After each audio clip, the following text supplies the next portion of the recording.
जैन प्रेरक कहानियां जो सिखाती हैं जीने की कला। आज की कहानी है प्रभु सुनते हैं भक्त की प्रार्थना। कौशंबीपति राजा शतानिक ने चंपा नगरी पर आक्रमण कर दिया। वहां का राजा दधिवाहन भाग गया। शतानिक के सैनिकों ने चंपा नगरी को लूट लिया। सैनिक राजमहल में घुस गए।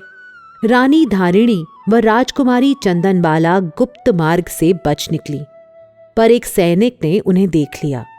सैनिक मां बेटी के सौंदर्य पर मोहित हो गया। उसने दोनों को रथ पर बैठाया और सुनसान रास्ते निकल पड़ा। बीच रास्ते में रथ रोककर उसने दोनों की इज्जत लूटने की कोशिश की। रानी धारिणी ने शील की रक्षा के लिए वहीं जीभ खींचकर प्राण त्याग दिए। ये देख सैनिक कांप गया। उसने अपना इरादा बदला और राजकुमारी को पुत्री मान घर ले आया। पर सैनिक की पत्नी अनजान लड़की को घर में रखने के लिए तैयार न हुई। उसने पति से कहा, इसे बाहर निकालो और बेच आओ, अन्यथा मैं अन्न जल का त्याग कर दूंगी। विवश होकर सैनिक ने एक हाट में राजकुमारी की बोली लगाई और धन्ना सार्थवाह नामक सेठ ने राजकुमारी को खरीद लिया। सेठ धर्म परायण था। वो उसे पुत्रीवत प्यार करता था।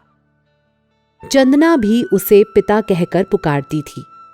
सेठ की पत्नी को लगा, हो ना हो मेरा पति एक दिन इसे अपनी पत्नी बना लेगा और मुझे बाहर निकाल देगा।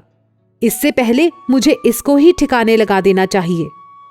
सेठ व्यापारिक कार्य से कुछ दिन बाहर चला गया।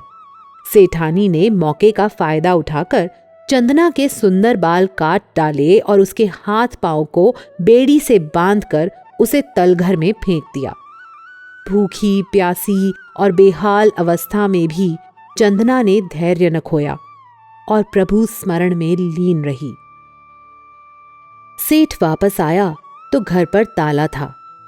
उसने चंदना को आवाज दी। तलघर में हल्के से चंदना की आवाज आई। सेठ पास वाले घर से अपने घर में उतरा। चंदना की स्थिति देखकर वो तो कांप गया। उसने चंदना को खाने के लिए उड़द के बाकुले दिए और लुहार को बुलाकर लाने की बात कहकर चला गया। चंदना ने सोचा, मैं 3 दिन से भूखी हूं। कोई अतिथि, कोई महाश्रमण आ जाए तो उन्हें खिलाने के बाद ही तपस्या पूर्ण करूं। ये सोचना था कि एक महान तेजोमयी तपस्वी योगी साधक उसके द्वार पर पहुंचे। उन्हें देख चंदना हर्ष के मारे उछल पड़ी, क्योंकि वे और कोई नहीं, अनुत्तर योगी पुरुष महावीर थे। वो अपना सारा दुख भूल गई और उन्हें उड़द बाकुले देने आगे बढ़ी कि पता नहीं क्या हुआ, महावीर बिना बाकुले लिए वापस चले गए। चंदना इसे सहन न कर पाई। उसने अब तक सारे दुखों को हंसते हंसते सहा था, पर स्वयं तरन तारनहार प्रभु महावीर उसके द्वार से खाली हाथ लौट जाएं, ये उसे बर्दाश्त न हुआ। वो सुबक सुबक कर रोने लगी। चंदनबाला की हृदय से उठी पुकार और आंसुओं की धारा देखकर महावीर चलते पांव रुक गए। वे वापस लौट आए।